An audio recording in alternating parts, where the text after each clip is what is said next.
Game Night is presented by Power Business Technology, your locally owned and managed Toshiba copier dealer. Contact them at 844-POWER-BZ or visit them at powercopiers.com. Here's your host, Scott Marsh, alongside the high flyer, Henry Turner. And a very pleasant good afternoon. Welcome. It's Game Night coming to you live from Tom's Watch Bar. That's right. We're outside the arena, just to the right of the arena in the Doco. Tom's Watch Bar, tremendous place to watch all your games. That's where we're doing Game Night tonight. Scott Marsh along with the high flyer Henry Turner. We'll take you up until 4:30 tonight. Get you ready for Kings Live pregame. 5 o'clock tip tonight, Kings and Spurs. So going to have a back-to-back for Sacramento coming off the loss against Memphis last night. 115, 110. We'll break it all down. We can take your phone calls as well, 916-339-1140. We're up and running in our YouTube as well, so go check us out on our YouTube at Sacktown, and we can have our conversations as well there throughout the next hour. And, of course, if you're in the area, come on out and say hi. Not only will Henry and I be here, but the Kings are going to be out here later on. There's going to be a DJ out here prior to the game. Lots of fun, lots of things to get played. We've got our Sacktown Sports promotion crew out here. They're giving out all sorts of swag. You can also enter to win a pair of tickets to the Kings Pistons game on December 26th. So all sorts of good stuff. Henry, I am glad we're on remote. I love when we're out and about, and Tom's Watch Bar is just a tremendous place out here in the Doco. You know what, Scooter? I'm still just taking it all in, man. I've always walked past this place, and I've always just looked in. This is my first time actually coming in, and it's a sight to see, man. I mean, I can't even count how many big screen TVs they got. You can see a little bit of everything in here. Definitely the true essence of a sports bar. Yeah, it's totally cool. Viewing experience tables, great food as well. We're checking out the menu. We're going to order some stuff here momentarily. That bacon avocado burger looks pretty good. So we're going to have a great time out here for the next hour. Maybe the toughest part was talking about the Kings who went down Memphis last night, 115 to 110, a game that was there for the taking. They couldn't close it out. And the theme I want to ask you about the game, Henry, I want to know, because obviously both things I'm going to bring up are factors. But I want to know what's the bigger factor, because in the game, Mike Brown, he focused in the post-game press conference about the little things that he did, and not the block out on the free throw, right, that led to an extra bucket. Too many transition buckets the other way for the Grizzlies. They got behind fast break points. We saw that late in the game. No doubt about that. All those things added up to a close loss in the end.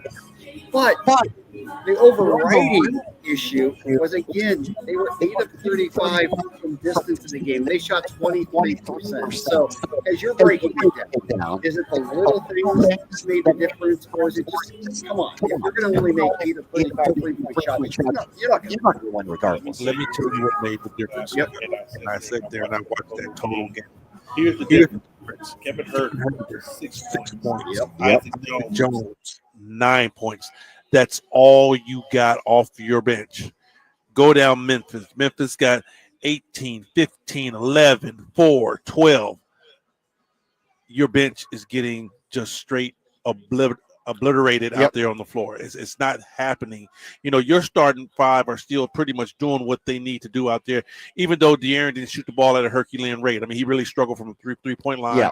But still, if you would have got something else from off of your bench and don't get just mollywopped in bench points, you don't lose a game by 1-2 possession. You only lost by 5 points. I tell you what, the bench lost by what? 40, 50 points? Yeah, it was 60 to 15. 45. You bet it right in the middle. Right. Yeah, no doubt. And that's a huge part of it, too. And, of course, the answer is everything counts. The non-block out counts. The too many leaks on defense counts. All the little things you can definitely point to a 5-game loss. But that bench is the one glaring thing that if you just fix that part, because you're going to have the little parts. Right. If you can just fix that part, that will really take care of your situation as far as getting wins and closing out games. Right. But the truth of it is the Kings have made that part worse by starting Malik Monk, which we all agree they should be doing. You know what? The Malik Monk saga for me. Because, you know, I still don't think that Coach Brown is too happy that he had to move Malik into the starting lineup. But I will say this. I love Malik with the ball in his hands. Yep. I think the Kings are at their best. They're most potent when Malik Monk has the ball in his hands. I want him facilitating more than I want De'Aaron facilitating. I want him to facilitate the ball. The offense goes through him more than it goes through Domas because he gives them another option to where he can get his own, he can score, but the plays are being run for our other three big-time scorers. So he gives us that fourth option. Yeah, no, I agree with that. He is so great handling the basketball, too. That's become a real strength. Of course, the other thing in this game that was a little bit hard to explain, Sabonis goose-egged in the fourth quarter last night. Ooh, now that could go on a whole bunch of people. Yeah. That could go on your point guard. That could go on the leader of your team. It could go straight to Sabonis. It could go to Mike Brown, all the way down to everybody that's assisting out there. Come on. How do your number two, I don't care who you put at one, how does your number two do not touch the ball the whole fourth quarter? It's hard to explain. It really is hard to understand how that's possible. And despite all of that, Sabonis was still just one rebound shy of a triple-double, 17, 13, and 9. And this was a game, of course, where John Morant got ejected and didn't even really have a good game. He was 2 of 13 before he got thrown out, picked up that second technical foul, and walked his way off the floor. But the Kings weren't able to take advantage of it. I mean, really didn't take advantage of what they had out in front of them. You know, whenever you can have a basketball game on their home floor to where John Morant isn't having a Herculean game, we know how this young man plays. We know what he does out here in the NBA. He's usually a terror on the floor. So when you catch guys having bad games or off games, or even if you even force them into having an off game and getting thrown out, you have to take advantage of that. No doubt. And they even forced 22 turnovers from the Grizzlies last night.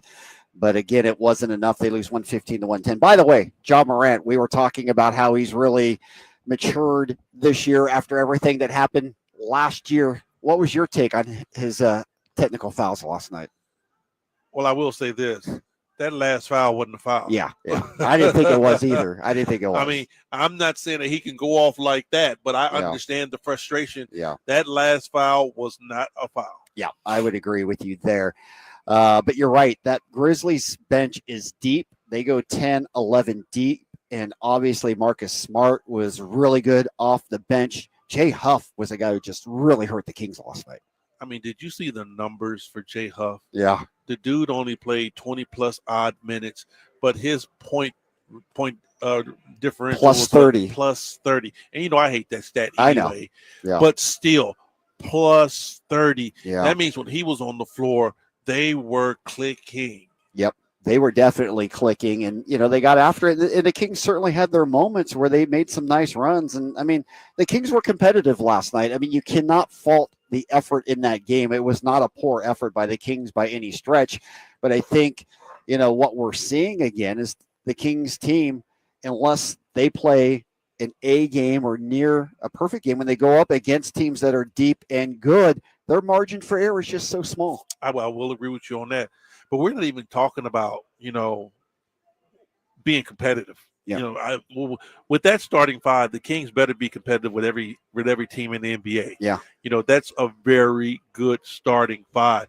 The problem is just finding a way how to close out games. Yeah. You know, at the end of the games, I don't care how you do it and who's out there on the floor. You have to find a way. No doubt. And what's interesting about that, of course, is that they have two of the best closeout guys in the league. And if you want to put Malik in that category, three of the best. Right. You know, I mean, that's what I'm saying. Your starting five is very well adept at getting it done. But at the end of the day, you know, we just couldn't get it done. I'll tell you another thing that bothered me, too, you know, during the game. And, you know, I'm not a head coach, and I won't even act as if I know really how, you know, hard that job is. But I will tell you this. If I'm coaching this basketball team, it's never, ever, ever a time to where I'm going to be playing a game and in a game trying to win a game, and I don't have either De'Aaron or Sabonis in the game. It was one point in the first quarter, almost in the second quarter, to where All 4 of his big guns were on the bench. De'Aaron was on the bench. Right. Sabonis, Debo, and Malik Monk. All of them were on the bench. No way in hell that I'm going to let that happen on my basketball team. Yeah, there's not enough firepower off that second unit to keep up. No, because what happens is, Scott, is that as long as you have De'Aaron and Sabonis or Malik Monk and Debo, it's going to open up better shots for some of those other guys. For sure. And, compared to you go straight out and put 5 subs in, now everybody gets locked down on, So it's just a whole different scenario when you have two of your main guns out there. No doubt. And again, there's just no explanation for this one, but collectively, Keegan, Kevin, and De'Aaron were 1 of 20 from 3-point land. I mean, the only one who hit a 3 was Keegan, and he was 1 of 7. And again, I think we're just still in disbelief that from what we saw from Keegan and Kevin 2 years ago to what we're seeing right now shooting the basketball, it just still does not compute in my mind. You're really in the situation of there's no way, Scott, that all of these guys, right, not just 1 or 2, all of these guys, besides De'Aaron, you've got Trey shooting it at an all-time low, Keegan shooting an all-time low, Kevin Herter an all-time low, Malik might be right there or whatever, but all these guys that helped you get that high-octane 3-point offense going, all of these guys together are just shooting horribly. Not just 1 or 2, but all of them. No, and I mean, it's 23 games into the year. Okay, eventually these shots are going to go, and, we understand that. But, Mike Brown continues. That's what we were assuming, right? But I'm questioning that too, right? I'm starting to get there. Well, and the thing with Coach Brown, he says it's simple. I mean, if people are going to take open shots, they got to make them. Of course, that's the case, and he's still encouraging his team. His post game press conference, you heard it. He was saying we took too many tough 2-point shots in that fourth quarter, right? We did not spray the ball. We did not take threes like we did in the third. We get a lot of great looks at 3. We're just not making them. But this team right now isn't making any threes. So does the team really want to take these shots anymore? I don't know. I mean, at this particular point, Scooter, is it going to be live and die by the 3? Yeah. Because that's what it seems like he's almost saying. I don't care. Keep shooting, keep shooting, keep shooting, keep shooting. Well, Coach, we got 3 guys shot, 1 for 30. Exactly. Yeah. Keep shooting? Yeah, I don't know. I mean, you hope at some point you're going to see Keegan come back to where he was somewhere, revert to the mean of 2 years ago or somewhere in between, and with Kevin Herter as well. But right now, it's just not coming, and it's frustrating for the Kings as they lose to the Grizz. They're 10-13 now. Quick turnaround in San Antonio. The break for the Kings, of course, it's a quick turnaround for the Spurs as well, albeit at home back-to-back, but they won't have Wemby tonight. All right, game night's underway. We're coming to you live from Tom's Watch Bar. Game night's being brought to you by Mercedes-Benz of Stockton. Check out their full line of vehicles at mbofstockton.com. Come join us. We'll be down here until 4:30, but like I said, there's going to be a big party tonight watching this Kings-Spurs game.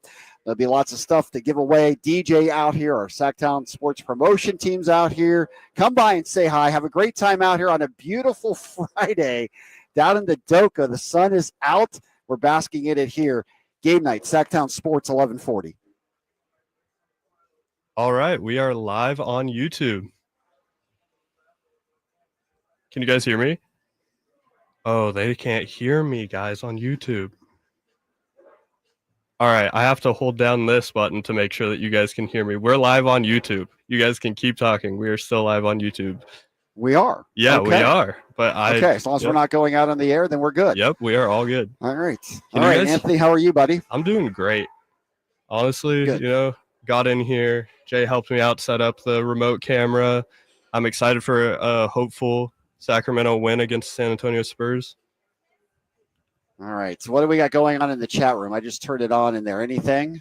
They're talking about Malik being a dynamic playmaker, which is something that I was pleasantly surprised with the night that he had 12 assists. I knew that he could run Houston, the point. And no turnovers. It was great, yeah. That was as big as anything, right?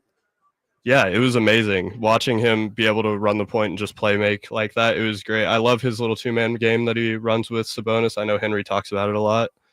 Yep. No doubt. Can you hit 3-pointers, Anthony? You got a 3-point shot? Oh, maybe in high school. You know, I was that guy. You to a 10 days contract, maybe? 3&D, Lincoln High School. Shout out everyone from Placer County. I want to know in the YouTube chat. All right. Are the Kings, is the 3-point shot going to come back? Or are we just kidding ourselves at this point? I mean, we know Keegan can hit threes. We know that Herter can hit threes. I mean, they've done it throughout their career. They're not doing it now. Are they going to? Or is it just not going to happen? I mean, do we need to go out and get a 3-point shooter? I mean, is that the bottom line? Do we need to make a trade now to get some outside shooting? I'll leave it out there in the chat room. Want to hear from people. Henry, what do you say on that? I mean, didn't they go out and get 3-point shooting? I mean, didn't they bring in Doug McBuckets? What is that's true. Where is McDermott? Okay, good point. What has he done his whole career? He's a shooter. Yeah. All right, Jay Crowder. He's a stretch 4, stretch 3, whatever you want to call him. Yep. Neither one of these guys has come in here and been lighting it up from 3. Right. And, you know, include our guys. That's where I'm really concerned. I'm like, has this team just been snake bit from the 3-point line? Because nobody's shooting the 3 well. Exactly. Nobody is. It's like a flu that's been passed around this team. And I don't know. I mean, it doesn't feel like there's light at the end of the tunnel coming for this team right now. I mean, it just it feels unbelievable, but I don't know. I mean, I understand where Coach Mike is like, keep letting it fly, because at this particular point, he's hoping that somebody is going to break through. Yeah. Everybody is shooting poorly. Right. So, I mean, he's looking at it the same way we're looking at it, like, I know there's no way that all of these guys are going to shoot this bad for the whole season. Somebody's going to catch fire. You would hope so. All right. So we're about ready to go back on. Anthony, you can put the finger back up. You have the finger on the button, right? All right. Welcome back into Game Nights right here. Coming to you live from Tom's Watch Bar. We're downtown Sac. We're right next to the arena. Beautiful Friday afternoon. If you're just getting off work, come on by. This is the place to check out the Kings game tonight. They'll take on the Spurs. As we said, a big party going on tonight for the broadcast. A great place to watch the game. Great food. Plenty of TV screens out here to watch the game in. There's an outdoor patio. You can sit outside. You can come inside with Henry and myself. We're inside right now enjoying it. And Henry, you know, we've talked about it time and time again since this arena's been built, but this is the reason why they put this thing downtown right now. I mean, it's just great. You know, it ain't the warmest, but it's a nice day outside. The sun is shining. No wind. You know, no wind. Exactly, Scott. You know, if this was a home game, I can definitely see how this place would be buzzing. You can look inside the arena. You can see the court. You can see what's going on in there. I mean, it really, really, really rejuvenates this place. I mean, if you're an old schooler, you remember what K Street Mall used to look like? It looks nothing like that now. No, it's a lot of fun down here, and we hope to see you down here for the Kings and the Spurs tonight. All right, let's focus on San Antonio a little bit. As we said, they're on a back-to-back as well. Wemby did not play last night, and we can tell you that Wemby is not playing again tonight. So San Antonio will be without Wemby. They lost to Chicago. They gave up 139 last night in the loss. Devin Vassell also ruled out for tonight's game, so it's a great opportunity for the Kings. You know, another game to where the Kings need to get themselves right. Yep. You know, right now I look at all the Kings opponents, Scott, and really I don't care who's down there. I don't care what color the jerseys are. It's all about how the Kings play. It's all about how they go out and how they execute. No doubt about that. Obviously, San Antonio on Sunday, we saw Wemby with the triple-double. They don't have to deal with the unicorn tonight. It'll be a completely different game. Oh, no. Now, granted, he was a man among boys. Yeah. He definitely hurt the Kings. Now, you know, will San Antonio miss him? No doubt, big time. But for us, we really can't put our, our eggs in one basket and say, okay, Wemby's not going to be there, we're going to win. No, the Kings still got to take care of what they got to take care of in their own locker room. No, they do indeed. And of course, we didn't see Jeremy Sohan on Sunday night. He's back. He's another bright young talent, and bright. He has the bright green hair as well, which stood out. Right. And inside Golden One Center, he's got the Christmas spirit early on for sure, but he's a heck of a player as well. Yeah, he is. And I think G-Man said he looked like a Monchichi or a Geopet. Yes, he did. For all of us old school guys. But, Gia. like you said, he's a hell of a player. He's an energy guy. Yeah. For them to get him back, that'll be pretty good. Yeah, that'll be fun. So, obviously, it's a quick turnaround, and then the Kings are back here on Sunday to take on Utah. That's a 6:00 tip here at Golden One Center. It's interesting. We're looking at Chicago, a team that DeMar played at. San Antonio, a team that DeMar played at. And, of course, now he's with us. I'm just wondering, and again, DeMar is an elite player. We understand that. He's a 6-time NBA All-Star, right? He's a man who can get you buckets anytime you want from the mid-range, right? He's a go-to guy. He's a guy who closes out games. All that stuff is totally true. But when you listen to Mike Brown and he talks about we took too many tough 2-point shots, didn't get enough threes, he wants to spray. I'm just wondering, DeMar at 35 years old, where he's at in his NBA career, where the NBA is at. Are they going different directions at this point? I wouldn't say different directions. I would say this. When Mike Brown is talking about threes, he's not really referring to DeMar. Sure. You're not going to change his game. No. You're not going to change what he does. He does what he does well, and you let DeMar do DeMar. Yeah. If you bring DeMar DeRozan here and tell him to get behind the three-point line, and this is all you do is let it go from three, you're not going to see the best version of him. Right. So you have to let him play his mid-range game. I think it's more so the others where he's talking about when you get a chance to shoot it, let it go. No doubt about that. As Mike Brown continues to search for lineups, I think we both agree that the 5 he's starting right now is the 5 that should be starting for Sacramento. I like that lineup. I like Malik being in the starting 5, and I'm thinking that it will result in more wins for the team. Obviously, it's hurting the bench a little bit, but if this starting 5 doesn't get the results that they're looking for and isn't resulting in more wins, would you possibly consider bringing DeMar off the bench? Because he is a guy who can get his shots. He dominates the offense in a way from a second unit standpoint. He's a guy who could carry a second unit alone with his mid-range game. What's got the problem? I'm just saying if this 5 doesn't get wins, like I personally think the 5 that's starting right now is the 5 that should be starting. Right. So if you would take a guy like a DeMar out of the starting lineup, my question is that we're just now the last 3 games. Yeah. Starting to see a starting 5 that are really taking care of business and getting it done. I don't think the Kings have the leeway to say, okay, we're going to put another guy in the starting lineup that's a maybe. Yeah. I think right now the Kings got to be hitting on all 5 cylinders just to be in games and be able to say, okay, we have enough to where we can try to win a game. If you take DeMar's, firepower out of the starting 5 and bring him off the bench, well, okay, when you have to go to the bench, instead of you being down 2-4 or maybe 6, you're going to be down 16, 18, 20. Yeah, no, and I agree. I think that they should stick with the starting 5 for a while and see where it lands. But to your point, the bench got drubbed last night. And when you get outscored 60-15 off the bench, I mean, you're not going to win many basketball games. That and the three-point shooting, they go hand in hand. They do. They go hand in hand because if the Kings just made a couple of more of those three-point shots, we're not pointing the finger at the bench so heavily. That's true. And obviously a part of the bench that's been really good is Isaac Jones, who continues to impress. I honestly think he's getting better game by game. I like him because he's a hustle guy. He's getting everything that he gets out of straight energy, effort, just trying to make the right play. And he's still doing some rookie bonehead stuff out there on the floor. Yeah. But you really can't be upset about that Not because at all. he's trying to do the right thing. And, and he's trying to give you everything that he can out there on the floor. And really, he's giving Mike Brown some very, very good and productive minutes. He is. And the effort and hustle is unquestioned. Right. I mean, That's the thing. He's an energy guy, Scott. Yeah.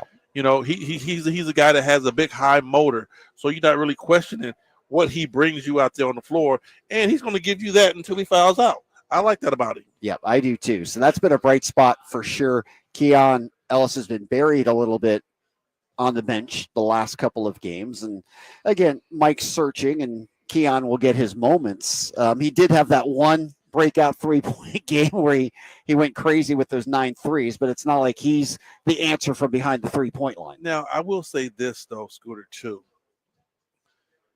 How can you expect your bench to give you something when you really don't play them? Keon Ellis didn't play. Yeah, that's true. Jordan McLaughlin played a couple of minutes. Yeah. All right. Isaac played 16. He gave you the best once was off the floor. Right. So how can you start pointing your finger at the bench when you're like, I need more out of the bench, I need more out of the bench, when the bench really didn't play? That's a great point. You know, that's an absolutely great point, and it's something that Mike Brown's going to have to figure out again. I mean, the starting five for the Kings is playing more minutes than any other starting five in the league right now.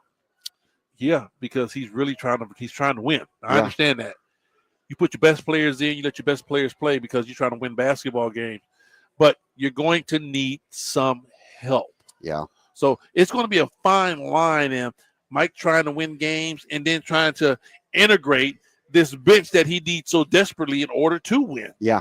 And honestly, and again, I'm not at practice, so it's just based on what I thought when they brought him in. They really don't have practice time either. And that's true. It wouldn't matter if I were going to practice or not, but I honestly thought we'd see a little bit more of Orlando Robinson. That's what we had heard. Yeah. You know, we saw him real quick for a quick second, and then all of a sudden, boom, once again, he's back to the bench, but he's not hurt. Right. So now it's a situation to where, can he give you something? Did Isaac Jones take all of Robinson's minutes? Right. Maybe that was it. Yeah. These are all questions, and they need to be answered. All right. When we come back, we're going to go around the league, though. Let's get you caught up on all the other news and notes. Of course, the Rockets and Warriors played last night.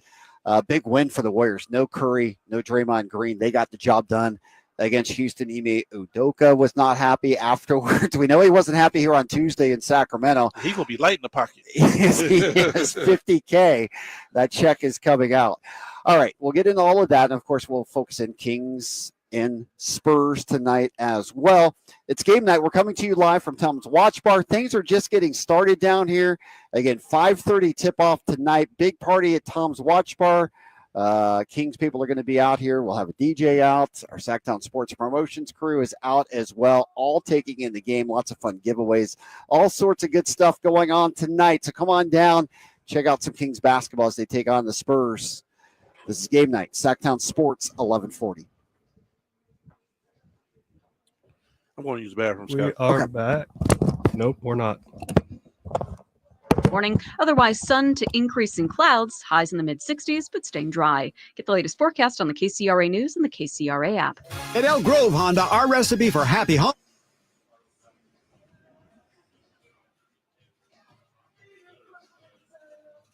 I'm ready if you are. All right, let's do it. Let's do YouTube. We are live on YouTube.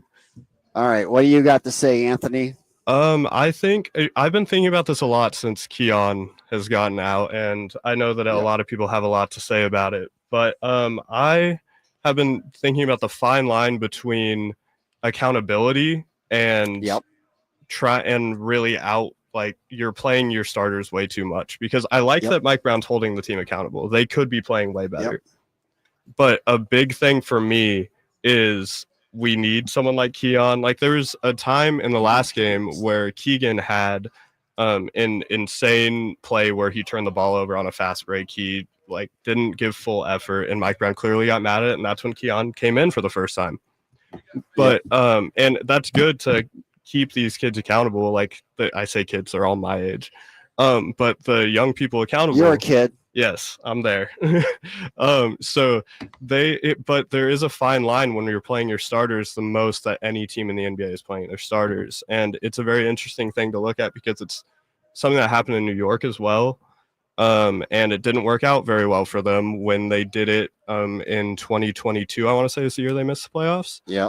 And just overplaying your starters is a slippery slope, and I'm worried that we're getting there. Hopefully the young people can play a little bit better. Well, here's the thing about it. Like it might catch up with the Kings, but the problem is they're not winning doing it right now. I mean, it would be one thing if this team were 13-10 or 14-9 and they were overplaying their starters and we're concerned about, well, if they keep up this trend, they may not be able to keep it up all season long. The problem is they're doing it right now, High Flyer, and it's not working. Yeah, I mean, but Scott, where do you go though? That's the thing. Yeah. If you start at 5, they're not getting it done. Yeah. Where do you go? You can't play those guys all 40 minutes to try to win a basketball game, and then everybody will talk about, well, how come you're not playing your bench? Well, your bench is not getting it done. Exactly, and I think ultimately that answer, the way we're talking about right now, is you've got to change things. You got to change your roster. Yeah. Like I said, add something. Like I said earlier on, Scott, move something. Don't know why, but if I'm coaching, at no particular point I'm playing a basketball game without one of my guys on the floor. You can't go to your bench and bring in 4 guys and have Sabonis, De'Aaron, Malik, and Debo on the bench at the same time. That's the recipe for destruction. Yeah. There's no easy answers. And the bottom line is we can come up with 100 different options, but if you shoot 23% from 3, none of our options really matter. It really don't. It really don't, Scott. I mean, right now it's damned if you do, damned if you don't. Right. Yeah. Yeah. That's the challenge. How much time? Okay.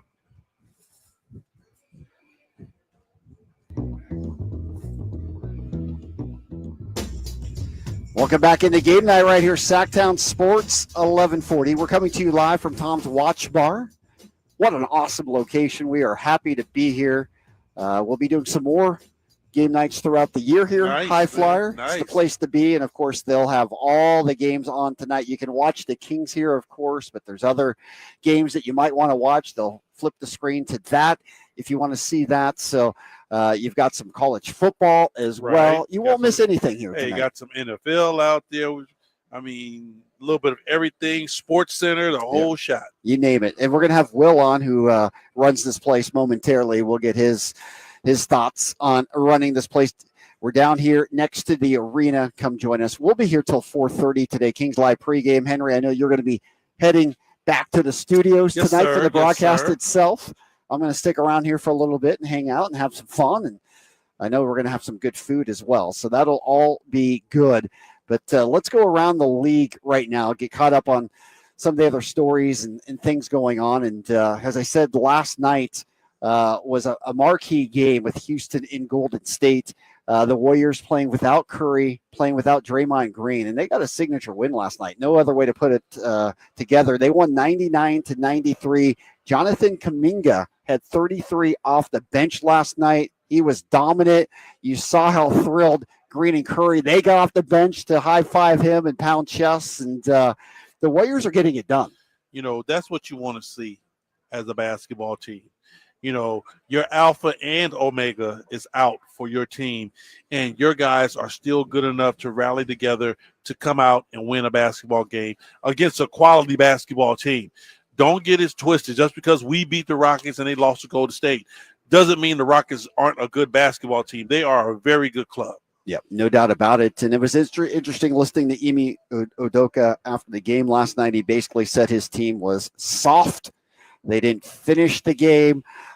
He called his team out, said they were being selfish offensively. And, Ime is definitely setting the culture with the Rockets. And I think the team is responding to it, and they like it. It's a younger team, right? It's got some veterans mixed in there. You have a Dylan Brooks who, obviously likes to mix it up, and he'll set the tone there. But I think Udoka is really – he's not going to let this team settle. They've gotten off to a great start. Now they've lost a couple straight, maybe facing a little adversity on the road, all of that stuff. But he is saying, this is our standard, gentlemen. And I don't care what else is going on. You have to play up to this standard. And that's what you have to do as a head coach. You really have to have standard, and you have to keep everybody accountable, from your veterans all the way down to your rookies to your so-called superstars. Hold everybody accountable and make everybody toe the line. No doubt. All right. The Pelicans got a rare win at home as they beat the Suns. They're just 5-18 now, 4-7 at home. Of course, the Suns are without Durant, and we'll see how they hold up. They're 12-9 right now. We've talked about it. Some people feel like the Suns are the best team in the West. I know you don't feel that way. I don't either. But we'll see how they play now that Durant's going to be out again for a couple of weeks. Right. Let's see if they're still going to be able to manufacture some wins in this wild, wild West. Because, if they do, that goes to show how deep their team are. But my thing is that I don't think they can get it done without Kevin Durant. Can they get to where they need to be without KD? I don't think they can. Certainly not a playoff run of any measure, but can they hold up in the West and still be a playoff team, even if Durant misses significant time? Possibly. And his injury shouldn't keep him out that long, but you just never know. I mean, Kevin Durant, as we know, his health has been a massive issue the last several years. Well, Scooter, think about it. These guys are getting old, man. I'm sorry. Yeah. Kevin Durant, Kawhi Leonard, Paul George, Stephen Curry, Draymond Green, all of our longtime superstars. These guys are getting old, man. And injuries are going to start kicking in. No doubt. All right. Cavaliers get their 20th win last night over Denver. The Joker in that game had a 20-20 triple-double in that game. Wasn't enough, but what a performance as he moves into third place all time on the triple-double list. He's only behind Westbrook and Oscar Robertson now. And here's the problem. He's playing better than what he played last year. Yeah. And they had to give the MVP to somebody else because they were tired for him of getting them every year. Yeah. The numbers wise, he's one of the best guys in the league. One of the best guys in history. He's really approaching that type of level with the way he's played the last few years. But here's the thing. The Nuggets are just 11-9. Yeah. Yeah. They definitely haven't been clicking. And then you can go over their top three, maybe big four. What's going on? Is it Michael Porter Jr.? Is it good Aaron at the bottom, or is it Murray at the top? I think what is it? I think they have Sacramento-itis. Honestly, I mean, you look at their starting five; it's solid. I mean, they're all averaging double figures. Jamal Murray's been fine. Gordon's been okay. Michael Porter Jr.'s been good. But you look at the bench, there's not much there. I mean, their big acquisition was to get Westbrook, and he's the only person who is giving them any punch. I mean, Peyton Watson, Julian Strother. I mean, that's kind of it. DeAndre Jordan. I mean, it's a bunch of just kind of misfits put together. And that's the problem. When you really can't go to your bench, you really can't utilize those guys. And then, I'm pretty sure every head coach look at his starting five and say, hey, I can't ride these guys like this for that long. So that's where you start struggling and you start missing games. No doubt. And I mean, they had one of the deepest benches a couple of years ago when they made that title run. But they're a shell of that right now. And, it's interesting. We talk about minutes, right, with our starters. Last night for Denver, Murray played 42, Joker played 39, Porter played 38, Christian Braun played 39, and Aaron Gordon was the least man on the minutes poll with 34. Wow. So he's right. Michael Malone's writing his guys too. I mean, we talk about Mike Brown and we're talking about he's playing the starters too many minutes. Well, this conversation probably is going on in many NBA cities, right? It's going on in cities to where if you don't have guys who can just straight out score on your bench, you're going to have a problem. Yeah. All right, Mavs last night. They're in Washington. I don't really need to say anymore. They blew out the Wizards 137-101. Luka, a triple-double. The Mavs are playing great. The Wizards, well, they're not. I guess the only stat of note, Marvin Bagley had 16 points last night. Okay, MB. 16-8. Finding his way after what? After how many years? I tell you, though, the Wizards, 2-18. That's 2-18. I think they will. Tough. They will break the record for ineptitude. When you start looking at the overall scheme of things. Yeah. When you're on a basketball team like that, I mean, that really the culture's bad. Everything needs to be changed down there in Washington, no doubt. No doubt. It is a mess in our nation's capital. That's for sure. All right. So those were some of the highlights from last night's play. In terms of some of the other news going on right now, not a lot of stuff off the court. We talked about Udoka and his $50,000 fine. We went through that. That's all well and good. We'll get you caught up on the games going on tonight in the league. As the Kings, we know, we'll focus in on that one tonight with the game in San Antonio, but other games just underway. Magic and 76ers. Philadelphia trying to get something going, 5-15. Just hasn't worked tonight. Lakers and the Hawks, the big news there.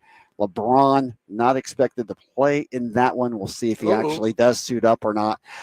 Bucks and Celtics, that's the marquee game as Milwaukee has come in winners of 8 of 9 going in to the Garden and seeing if they can upset the Celtics. Pacers and Bulls. You got the Timberwolves and the Warriors. The Jazz, who will be here on Sunday. They're in Portland tonight. And how many teams? Boy, it feels like every team, the way they're routing it this year, they go to Portland first and they come down to Sacramento. It feels like we've seen 4 or 5 different teams. Their last game prior to Sacramento was in Portland. I would say the East teams. Yeah. Make that trek. Yeah, interesting. All right, when we come back, we'll focus in on the Kings and the Spurs. We'll also get you to our Gingery and Hammer injury report for tonight's contest. Game night being brought to you by the Big Brothers and Big Sisters of Sacramento. They're looking for volunteer mentors. For just a few hours a month, you can impact the life of a child. Call 916-646-9300 or visit bbbs-sac.org to learn all about it. More of Game Night coming to you live from Tom's Watch Bar right here. Sacktown Sports 1140. All right. We are live on YouTube. Scott's going somewhere. Yeah. Henry's here. Bathroom. All yes, right, sir. That's understandable. So, someone agreed with you on the YouTube about if the bench has no idea that they're going to play, it makes the chemistry very tough. I mean, it really does. And and if you're a player on the bench, I've been a bench player myself. If you're on the bench and you don't know when you're going to play, how many minutes you're going to play, or even if you're going to play, it's kind of hard to come in and give something substantial, So I understand where some guys are on the bench, like a Keon Ellis. We know Keon can play. We know he can be very productive for this team. But at the end of the day, if you don't know if you're playing 2, 3, or 30 minutes, you don't know. It's kind of hard to get something solid going. Yeah, definitely. I was talking to Scott about it on the last break, and I want to get your take on it since you've been a bench player. I was talking about the fine line between accountability on your bench players and instilling confidence in them. It looks like Mike Brown's just trying to keep everyone accountable, pulling out Keegan last game for Keon, barely playing Keon. I just want to hear your take on that. When you're a player coming off the bench, you really have to look out there and see what the team needs and what you can bring that they don't have. Take Isaac Jones, for example. He's bringing energy and effort. That's all he's doing. And he's helping this basketball team out. So when you're on the bench, you definitely got to look for things of that sort. Definitely. So they're also talking about the Denver minutes. Obviously, a lot of the teams are struggling with playing their starters way too much, like the Kings. But yeah, we are live, Scott. Awesome.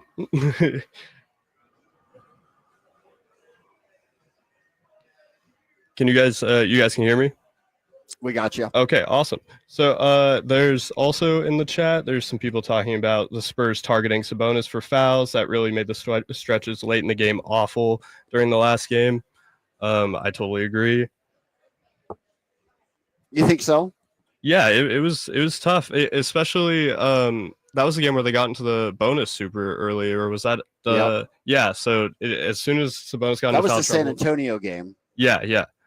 Where they were in the bonus at like the 9.5 minute mark. Yeah, definitely. I think that's huge for the team to be in the bonus that early, especially with how physical they play defense. The physicality is what messed up Houston in that huge game.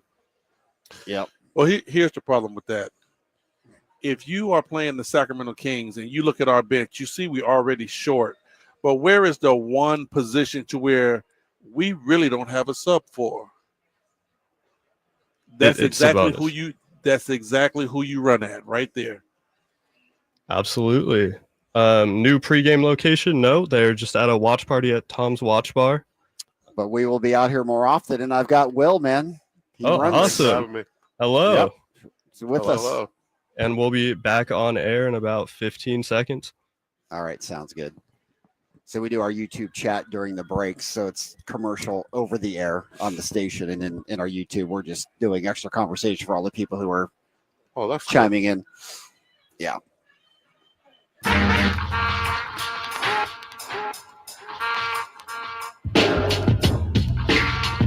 Welcome back into game night right here. We're coming to you live from Tom's Watch Bar. This is the place to watch Kings basketball, as there'll be a big party going on here tonight. Kings versus the Spurs, all sorts of great things going on, High Flyer. And Yes, sir. we're looking forward to hanging out a little bit. I know you've got the Kings broadcast. You'll be heading back to the studio. I'll be out here for a little bit. Our Sacktown Sports Promotions team's here. We're going to have some Kings people out here, too. Man, A DJ, all sorts of fun stuff. I'm upset, man. I wanted I to hang out know. for a little while, You man. What's should- going on? It's not right. It's not right. I know. I got to work. But I tell you what, I've got Will with us. He's the man who runs Tom's Watch Bar here down in the Doco. Will, thanks for having us out here. This place is Thanks for coming. awesome. This place is absolutely awesome. The number of screens you have to watch whatever you want, whether it's Kings, another NBA game, you want to watch some college football tonight, you got it covered. The food is fantastic. It's a great look out into the Doco. You guys did this thing right. Yeah, they did. We've been here a year, and it's been awesome. The community loves us, and we're just happy to be a part of it. Yeah, and I know you guys are absolutely jam-packed on game nights and other events at the arena. And, of course, it's just as good to come down here when the Kings are on the road, or you want to watch the Niners on the road, you can do that. NFL Sundays, I mean, you guys are open and ready to help people out. Absolutely. Yeah, good deal. All right, Henry's been looking at what to order. I went with the bacon avocado burger. You know what, Scott? I'm gonna have to follow you on Okay. that one. Couple of those. Yeah. That sounds good, man. I'm not gonna go too far out the box. All right. Well, what do you recommend? Was that a good call? It's a good call, man. Prime rib dip, though. You're missing out if you don't get the Re- prime rib dip. Yeah. Really? Awesome. It's an Okay. awesome dish. All right. Well, I ordered the avocado burger. I might give that to you to go, and I might have to go with the prime rib. Hey, dip. that sounds We good. got you guys taking care of whatever you need over here, man. We appreciate That that. sounds Will. good. That is good stuff. All right, let's get to our injury report for tonight's contest. It's brought to you by the firm of Gingery Hammer and Associates. If you're ever in an injury, just call Gingery. For the Kings tonight, again, they're healthy. Just Trey Lyles won't be able to go for the Kings, still nursing that calf injury. As for the Spurs, we talked about it, High Flyer, but no Wemby tonight. That'll be huge. Also, they will be without the services of Devin Vassell, who will be unable to go. But let's talk about this with Wemby. Obviously, it's a totally different game. He dominated here in Sacramento. We saw his first triple-double ever. He was spectacular with those 34 points and 14 rebounds. The Kings don't have to contend against him tonight. It doesn't by any means give you a W. It certainly makes the game different and probably matchup better wise for the Kings, though. I would say it makes a big time difference because, he dominated us on the offensive end as far as from the 3-point line. Yeah. I mean, just knocked shots down time and time again. And the Spurs did, for that matter. And then, when you watched him on the defensive end, I mean, he was really a rim protector. Yeah. He had blocked shots, but he made the Kings change a lot of shots around the rim. So that helped them out. And then, just for them getting up and getting out in the transition, he helped started that. So, seeing that he is not going to be there, I know it's a big hole for San Antonio to fill, but it's always on any team, that next man up mentality. So it's up to the Kings to say, whoever fills that void, you're not going to have a Wemby type night. No doubt. And I imagine we'll see more of Zach Collins tonight. He played 23 minutes last night. He didn't play a lot here in Sacramento on Sunday. No, he didn't. Didn't play a lot because Wemby was killing. He was killing. He was. How can you take a guy out that's just you don't exactly? You don't take him out. You let the young man play. So I understood why Zach didn't get a lot of minutes. That's true. Obviously, Harrison Barnes. We didn't get a chance to talk about it yet. But when he came back to Sacramento, it was a great ovation for him. It was 100% deserved, and I loved that the fact that the Kings did the video presentation for him, put that up after the first time out, and that was handled very well. You know what? Treated him exactly the way he treated us. 100% professional. You know, Harrison Barnes has always been that guy. You know, I will always salute him. I will always root for him because, you know, he's one of the throwbacks to a constant professional. He comes in and he gets his work done, and he does it at a very high level. He has in the Spurs. I mean, they've kind of followed the model of Houston, mixing some veterans with some youth, and obviously the Chris Paul signing was huge for them. CP3 was the best thing that you can get for young Wemby. You know, CP3 made DeAndre Jordan an all-star. So when you get a 7-footer that has the type of talent that Wemby has, yes, Chris Paul is going to get the best out of him. Chris Paul is basically another coach on the floor. No doubt. He's going to be talking and directing guys all the way through. And, you know, like I said, he's one of the best that has done it as far as being a floor general. And one of the great all-time assist leaders in this league. And, you know, if it was Lob City in L.A., what are they going to call it in San Antonio? Web City? I don't know. I might have to get with Charles Barkley on that one. Have to think about something for that one. All right, just a couple of minutes left. High Flyer. Kings have not had much luck against the Spurs. They're 0-4 against San Antonio. 0-2. What do they need to do tonight? Scott, find a way, bro. I mean, we done been through every X and O's and turned over every rock and looked in every turtle shell trying to figure out what this team needs. At this particular point, it doesn't make any difference. Do whatever it is you have to do to come out with a win. No doubt. All right, Will, we need your expert opinion. What do the Kings need to do tonight to get a win? Man, put the ball in the basket, man. I mean, That's with no true. Wembley, you're not going to have that, you know, that rim defender there. So attack the basket. I like that idea. Rim protection is going to be much different for this game tonight. No doubt. And you know what? You know he's not there. And I'm all for taking advantage of the mismatch. If that's what it is, feed Sabonis. Feed me, Seymour. Yep. All right. That's going to do it for game night. High Flyer, always great to work with you. Oh, yeah. You'll be back at the station. Have a great call tonight. All right. Appreciate it. Will, thanks for having us here. We appreciate it. We're looking forward to being here more often. This is the place to be. Come on down tonight. Watch some Kings basketball as they take on the Spurs. It'll be a fun Friday night here down in the Doco. We're just right next to the arena. If you haven't been to Tom's Watch Bar, you are missing out. Come join Sacktown Sports. The Kings are going to be out here as well. Live DJ, great food, great environment. Come see us tonight. We appreciate you listening to Game Night. Coming up next, it's Kings Live pregame, Kings and Spurs. Keep it tuned all evening long. We've got you covered. Kings basketball right here on Sacktown Sports, 1140. Have a great weekend, everyone. Sacramento weather is brought to you by the San Francisco 49ers. I'm meteorologist Heather Waldman in the KCRA 3 Weather Center. Some patches of fog before 9 a.m.